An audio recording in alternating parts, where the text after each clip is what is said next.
I love the way the First Gen Lounge makes me feel. Because it creates a space where I belong, where we're able to create community. The fact that it's a community. It's a safe place. It also gives me a place to understand different perspectives. The stories of these individuals prescribe transformational perspective. I receive encouragement, enlightenment, empowerment. And also serve as a catalyst to just keep going. Where we're able to be our true selves. I'm allowed to be an unapologetic First Gen. And above all else, tell our story. And every episode is unique. I love it. I'm your host, Dr. Eve, and I'd like to welcome you to the First Gen Lounge. Okay, folks. Whoo, man, look, we are moving along with this podcast, and it always excites me to have so many amazing people to just come out of sometimes nowhere, like Derrich did. Let me tell you what happened with Derrich. Okay, Derrich Phillips, who's with us today. I was on LinkedIn, thanks to our mutual friend Larry, and he made a post, and I was reading his post thinking, I wonder if he's First Gen. So, slid in the DMs, not to holler. And I was like, hey, Derrich, how people send you a message. Hey, Derrich, I see that you've done blah, blah, blah with your book and blah, blah, blah, blah. Would love for us to connect. So he connected, and I realized after he had said anything back that he probably thought I was one of them people, like somebody trying to sell him something. So I was like, Derrich, I'm really serious. Like, I really want to meet you. And so, Derrich, LinkedIn, you telling your story, and it was because you had launched your second book, which I believe, and that's what led me to that. And Larry had said something, Larry Hawkins, shout out to Hawk. And so, just very excited to be here. Derrich, welcome to the show. Finally. I'm thrilled to be here. I'm excited.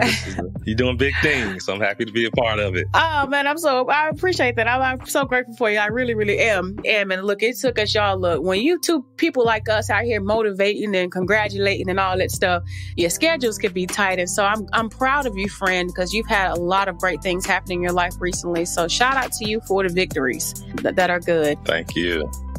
I'm blessed. As you should be. So look, I'd like to just dive right on in.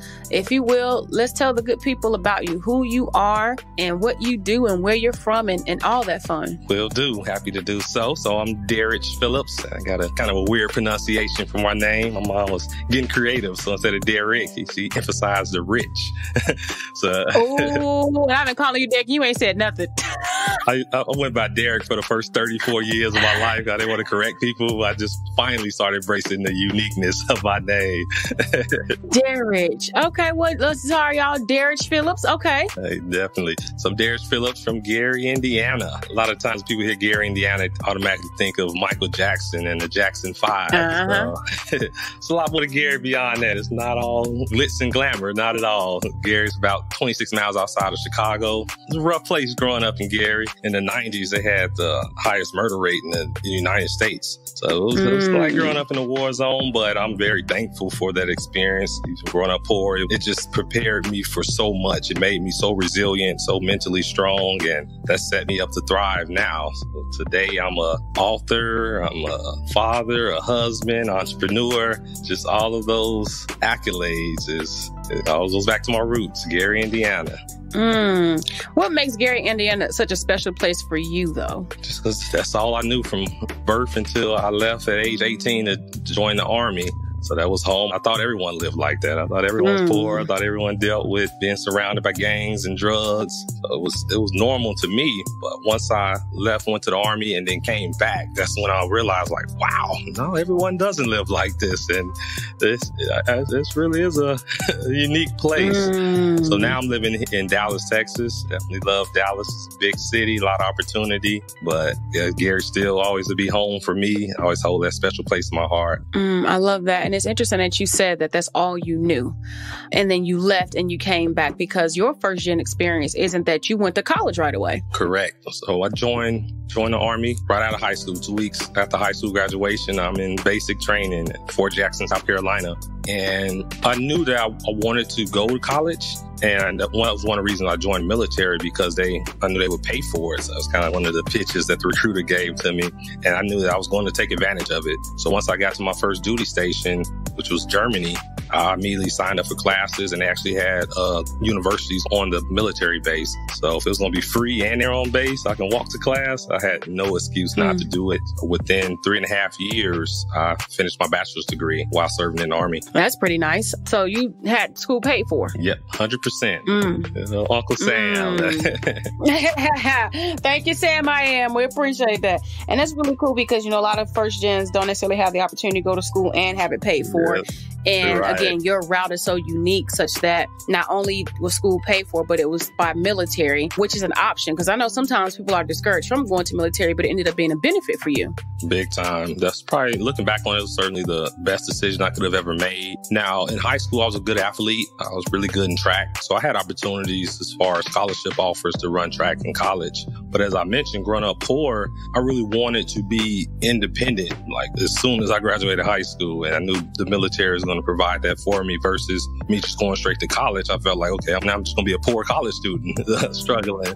So I was done with being poor and hungry. I wanted to really take control of my destiny, and the military just opened up so many doors in terms of paying for my college, in terms of training me. They trained me in cybersecurity, and just really, I look at the military as the biggest fraternity in the world, biggest sorority in the world, because no matter where you go, you're always going to meet someone, veterans, or someone who just has some type of connection to the military and respect for those who served. And I just can't count just how many doors it opened up for me. So that 4-year investment was nothing compared to what I'm still receiving to this day and will for the rest of my life. I can absolutely dig that. Interesting, though. What did you end up studying in school? So my undergrad was criminal justice. My goal was I wanted to get out of the Army and join the FBI. And then my long-term goal was to become a lawyer. And I was on that route. Once I got out of the Army, I actually started applying for police departments. So I actually got hired on I got accepted into Scottsdale, Arizona, their police department. But at the same time, I had an opportunity to go to Iraq as a defense contractor. So it really came down to money. So when I got out of the Army, I was making, you don't make a lot of money in the military because they're paying for everything. So I was making $18,000 a year. And within 6 months of getting out, I was making 6 figures. Wow. I had to go to war in Iraq. Wow. I was making 6 figures at 23 thanks to the opportunities that the military provided me. And after doing that for 4 years, I actually ended up still sticking to my goal. I actually went to law school, but I only lasted a semester. After that first semester, I realized that it wasn't for me. And the reason I made the decision to just walk away from it so soon is because that prior summer, before I started law school, I had met with a lawyer who was kind of mentoring me. And I remember him mentioning that he had a lot of classmates who would graduate law school. They hated the whole experience, and then they never even used a degree. They never practiced law, but it was just something they just did. They felt like they had to stick to it since they was already so vested. And for me, after the first semester, I was like, no, I'm not that vested. This is not for me. It's not what I thought it was going to be. And I'll pursue something else. That's what happened. So I ended up getting my MBA after that. MBA. I think you actually have 2 master's degrees, don't you? Well, I have an MBA and I have a graduate certificate in cybersecurity. That's really dope, though, especially with you being, right. I mean, I said a man of color, a black man, military, so you're vet, business owner, speaker, writer, and then you got cybersecurity, so even to be in STEM, like, I just want to ask you, like I said, the first time we talked on the phone, what don't you do?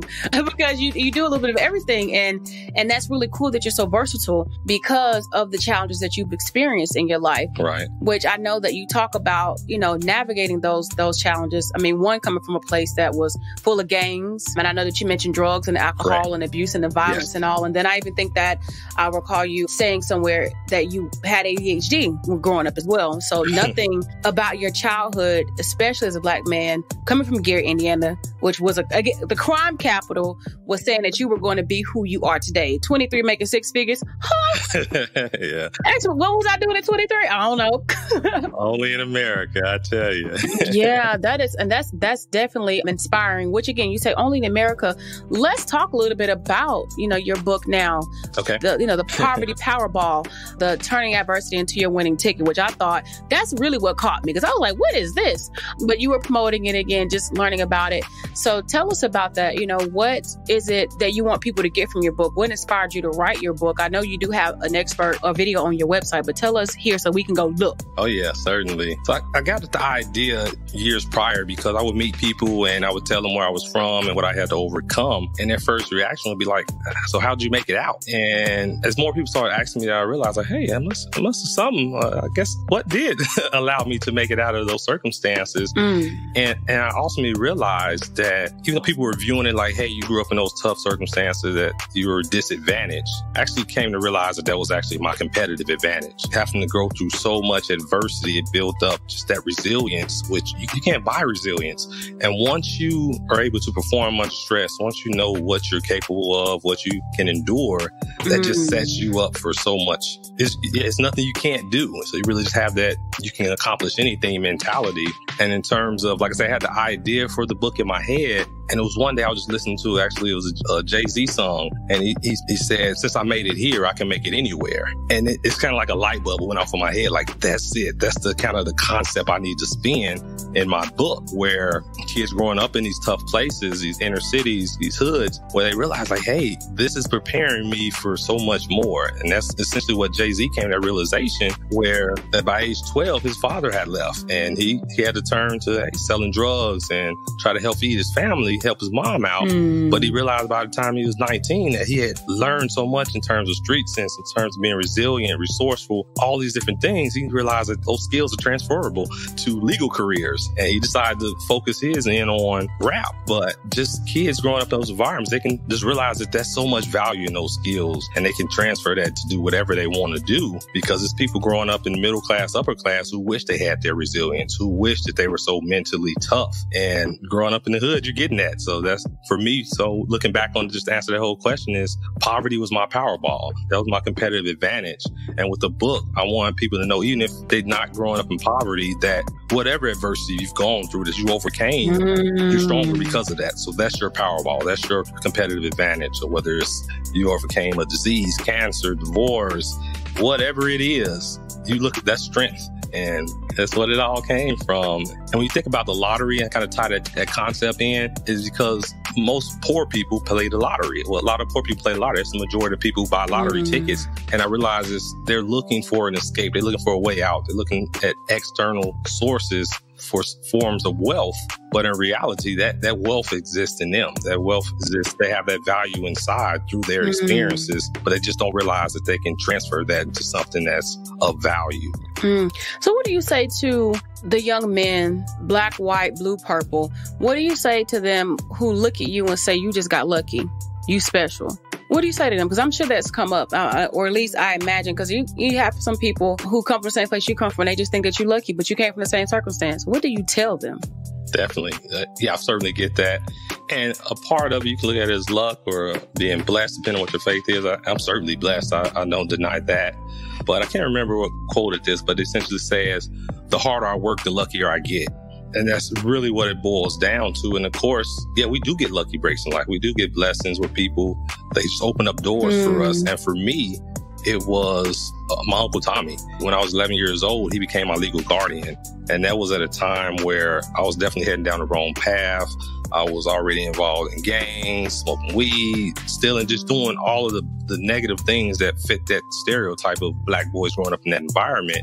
But he provided that father figure. He filled that role for me, and he taught me discipline and work ethic and all of those things. So in that context, yeah, that was, without him, I would have been a victim of the statistic. I would have been dead or in prison, most definitely.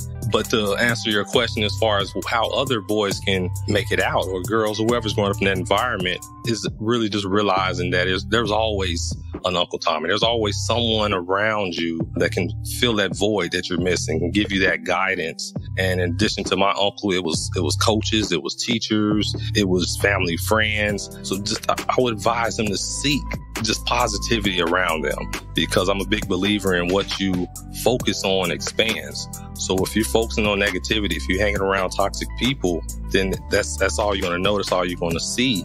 But even in the worst environments, there's people that care. There's people that want to help you. And if you're helping yourself, then it's going to be people that's going to see that, and they're going to go out their way to help you. So it ties back into the harder you work, the luckier you get.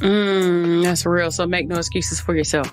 Absolutely. And that's a big thing I certainly talk a lot about in the book, where I definitely want people to read the book with, if you have that victim mentality or that poverty mindset. It's the whole goal of my book to help people break that poverty mindset and that victim mentality. Poor me, that's counterproductive. No one's going to feel sorry for you. Is in the real world. Everyone has problems. Everyone has some type of adversity they went through, but really shifting how you view it, shifting your mindset and your perspective on not looking at your hardships as your disadvantage or your loss, and look at it, okay, what did I learn from that? How am I stronger as a result of that? And how can I thrive as a result of being stronger? One of my favorite quotes from Oprah, where she said, where there is no struggle, there is no strength. And that's so powerful if you think about what Oprah had to go through growing up. She had overcome so many hardships, but by her surviving those hardships, making it through, it set her up to thrive in the real world. So it's definitely, it's strength and struggle. Embrace it. I know it's easier said than done. I know it's hard when you're going through it, but Uncle Tommy always told me, you don't lose, you learn. And just try to learn from those experiences, and that's where your strength is. That's where your value is. Man, you better come through with the quotables today. I love quotes. Me too. But your strength is, is in your struggle, and you don't lose, you don't learn. What? Yes. I'm with that. I'm gonna write that down myself. I'm gonna write that somewhere. I love that. I love that. I mean, so speaking of which, who have been the biggest influences in your life? So in addition to my Uncle Tommy, my mother, my grandmother, so I got to give a shout out to my older sister. She's 4 years older than me, Unique. She was kind of like my biggest protector growing up. Like, the big sister, she didn't play it when it came to her little brother. So she's always protecting me. And even to this day, she still thinks she needs to protect me. But I definitely have to give credit to all those people during my childhood, and my track coach, Coach Jones. And then also as I became an adult, it was just other mentors who pretty much took that baton and continued to pour love in me and invest in me and just show me that what I could be. The list goes on and on. I'm big on mentorship, having mentors, and also paying it forward and mentoring other people. And like I said, as long as you're working hard, as long as you're doing the right thing, you're really trying to help yourself, there's no shortage of people who are willing to help you. That's real. So you talked about mentorship. You've talked about what it's meant for you to be an author. So much that I even want to talk about something I didn't mention. You have a podcast as well. Again, what don't you do? Like, your time, I'm pretty sure, is just gone. But yeah, so talk to us too about your podcast and your inspiration with that, because I know it couples very well with your book. Absolutely. So the podcast, I started a year ago, and it's called Mentor Select, Follow Your Passions. And the whole goal of the podcast is I realized that there are kids growing up in tough places who don't have quality mentors, who don't have someone who can expose them to just positivity and just in their immediate grasp. So I realized that virtual mentorship can be just as powerful. And that's really just so important for those kids to realize that even if they feel they don't have anyone in their immediate surrounding, you can be mentored virtually. Hop on YouTube, hop on this podcast, First Gen. It's just people are pouring out just their life story and just giving so many gems that you can benefit from. And that was my whole goal with my podcast. I wanted to expose kids to just a wide variety of careers, people who are working in careers where they really love them. They're passionate about it and they feel they're making a difference. Those are the type of people I interview. So like yourself, Dr. Eve, can't wait to get you on the podcast. It's just when you hear someone who's passionate about what they do, it don't matter if they're in front of you or you listen to them on a podcast, it's like electrifying, and it inspires you, and you realize like life is more to life than just money. Like I said, anyone I interview on my podcast, money is not their driving force. Their driving force is getting up every day knowing they're making a difference, knowing they're impacting people's lives and with what they're doing and they're serving. So it's priceless. So that's the type of mentorship I want to spread to as many people as possible. And I love that. And you're right. Mentors can be mentors, but quality mentors matter. And even you saying that, it's making me think about the amazing people I've had in my life that I feel so fortunate to have, because I know people who haven't had amazing mentors. Right. Most of my mentors having been educators, and that definitely played a role in who I have become, being an educator myself. And so quality mentorship is also based on who you are as a person and knowing what you need, and knowing the difference between letting somebody let you get away with murder and somebody who's going to convict you of murder, as a mentor. Because my mentors, man, they don't play, huh?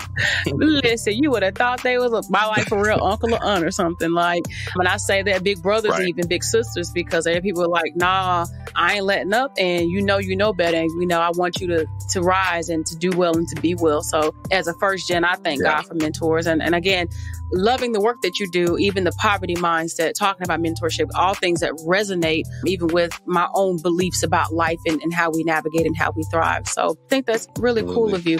Tell me, as an adult, what do you feel has been one of your biggest challenges, especially as somebody who's first generation? Because you've taken a non-traditional path through education, but also understanding what and who you are as a man, as a newly minted father, as a husband. What have you discovered or found to be your kind of the pain in your side, and how have you been able to navigate that? I would say the biggest thing, which just ties into also my motivation for writing a book, is just as a Black man, just the negative stereotypes and just the low expectations is something that's always been a constant thorn in the side. And I remember growing up where I would hear from family, friends, teachers, just all the type of that negativity, and just them saying, okay, Black boys, your odds are you're going to end up in prison or in the cemetery. And those expectations set on us.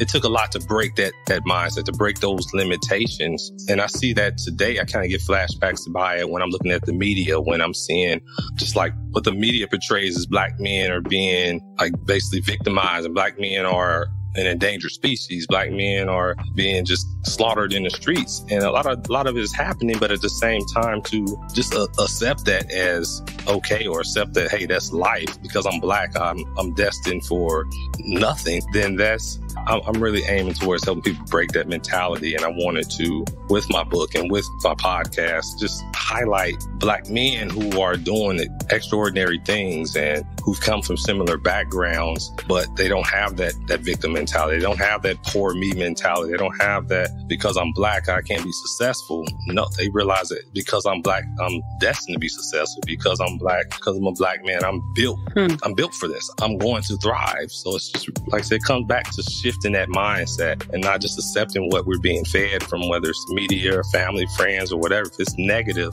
you just don't have to accept that. I'm all into that. I love the positivity. Definitely. Because you've brought up something, I'm like, man, I'm over here marinating in my brain. Like, you're right.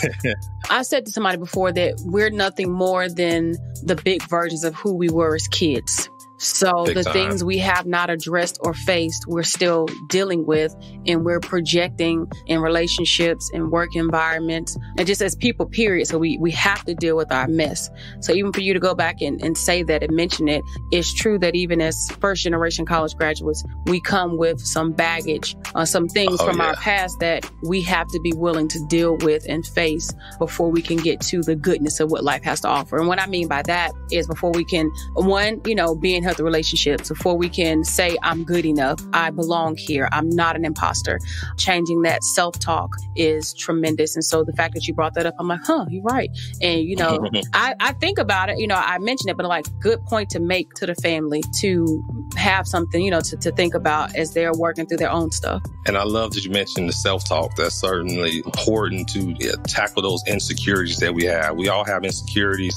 And as minorities, we probably have a lot more insecurities than other people just because how we've been conditioned growing up. But even all I've accomplished to today, I still have that imposter syndrome. I still sometimes find myself thinking like, okay, are they judging me because I'm Black? Or did I not get this opportunity because I'm Black? But I quickly always catch myself and just erase that negative self-talk, because a lot of times that's our biggest enemy. A lot of times our insecurities is really what's the culprit. It's not other people. It's just our own insecurities, that own negative, that inner talk is talking us out of our opportunities, and it's making us look at the world in a jaded way. So once we get that under control, handle the trauma that we've gone through, I'm big on therapy and just really mental wellness, then it just opens up so much more. And we look at the world in a different way. So, and it goes back to, we focus on expand. So if you're looking at the world as everyone's racist, everyone's against me, then that's all you're going to see. But if you're looking at the world as, hey, it's people out there who want to help me, it's so many opportunities, then those are going to appear before you. And that's just why I try to help so many people get through that. It's so hard for them not to see the world as just this bad place where it's just people out to get them, or people that's going to discriminate against them for whether it's their gender or color. But a lot of that, they just have to realize that's from conditioning them growing up and trauma they haven't dealt with yet. And just that inner talk, that negativity that they just really need to address. And that's going to open up so much more.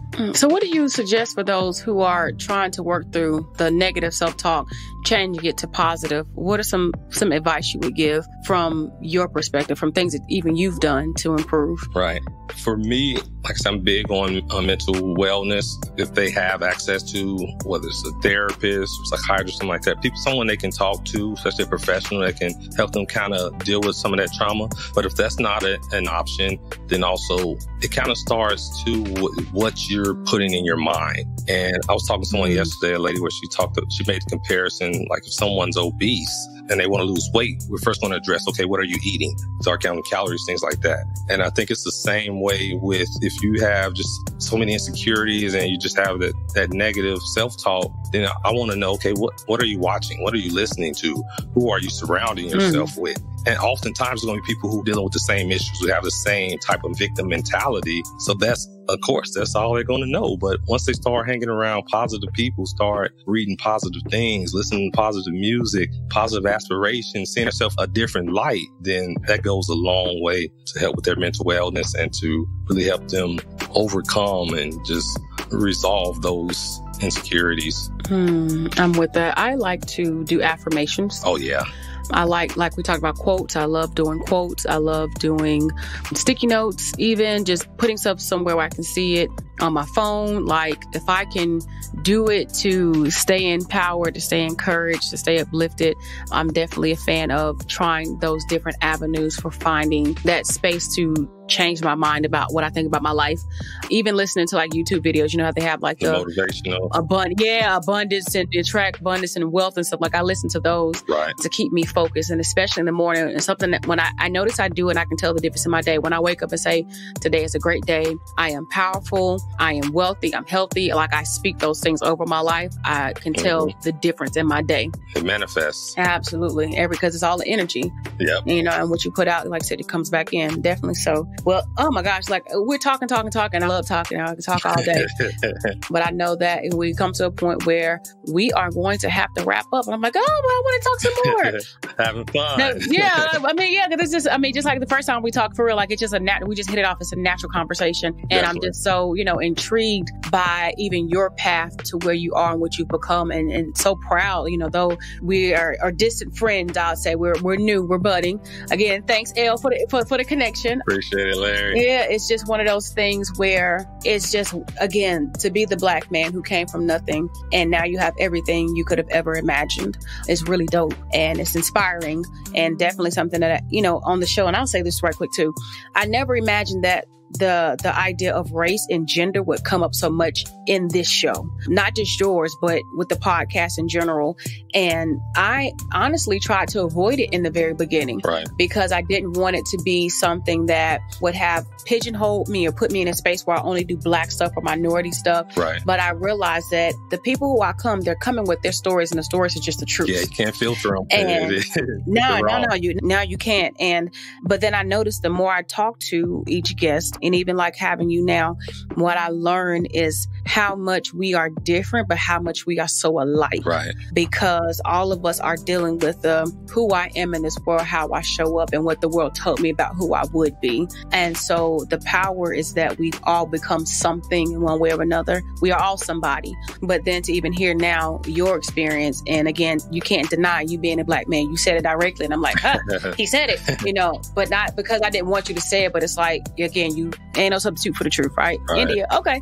But But Derrich, you have been amazing to have on here. And I'm, thrilled to have you back one of these days, to talk to us more about your journey and, again, navigating that poverty mindset and overcoming it, that breakthrough.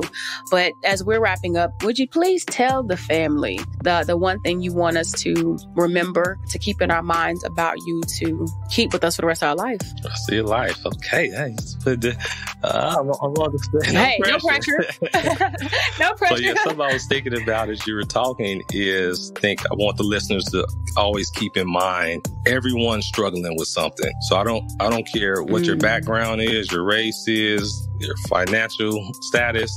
Everyone's struggling with something. So it's easy to lose sight of that because, especially like with social media, where you see people and they're living their best life 365. There's no issue, no drama, but you got to realize that's the version of their life they want you to see. But you don't know what's going on in the background. You don't know what they're struggling with. So don't focus so much on trying to emulate someone else's happiness and just model that. Really identify what's important to you, who you are, and just how you're going to always work towards improving yourself and being content and happy with where you are in life. Because like I said, everyone's struggling with something. So don't be so down on yourself or really just trying to compare yourself to other people because you may wish for something that you wasn't really ready for. You're trying to say, "Oh, I wish I had what they had." No, when you do that, you can't just pick and choose what they got. You got to take the whole bag, all of the baggage. You don't want that. Be happy with what you have, and just realize everyone's born with unique gifts.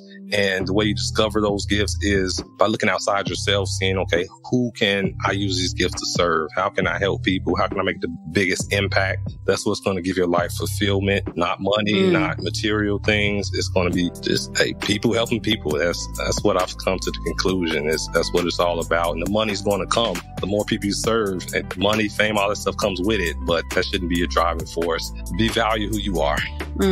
I can dig that. All right. So where can we find you on the internet? I'm everywhere. So my website's up, DerrichPhillips.com. My podcast is on iTunes, Spotify, Google Play, what other platforms there are. Also have mentorselect.com is the website. And all of my handles, Derrich Phillips, and it'll be easy to find me. I'm the only one spelled with the H. It's Derrich, not Derrich. Not many of us. I actually found one more in like the whole world, another Derrich, but there's not many of us. But certainly reach out to me. I'm always available. I love helping people out as much as I can. And if I can't help you, I'll certainly steer you in the right direction. But other than that, I'm just very excited and just thrilled, honored to be on this show, Dr. Eve. I appreciate it. You're doing great things. You have no idea who this podcast, this platform can reach and the impact it can make. So keep doing what you're doing. And I'm happy to be a part of the First Gen family. Yeah, you sure is. I really, really appreciate your words. I really thank you for that. And I'm going to say this too. I mean, with the family here, thank you for correcting me on the name because everything is in the name. And, my name is Evangeline. So I'm real sensitive about saying people's name right. And it's like, I was like, how I messed it up? Because we were talking, I think I may have said Derek, and you probably didn't catch me say it because I was like smooth with it. I may have just said D, but I really appreciate you being here and honoring all of your truth and being who you are and giving us your best. And I'm wishing you nothing but much success in all that you do ahead. And, if you need us, like I tell everybody else, we got your back. All right. Family now. Thank you. Yes, in the fam. All right, now take it easy. You too. Did you go, at any point during this session? If so, then go ahead and subscribe, then uplift friends, colleagues, and students by sharing the show. Also, don't miss out on exclusive insights that I only share via email by joining the First Gen family at www.thepurposeprofessor.com/family. I know I said a whole lot, so I'm going to drop a link in the show notes. Now, until the next time, don't forget to be resilient, authentic, and intentional in all that you do. And no matter what, keep pressing forward.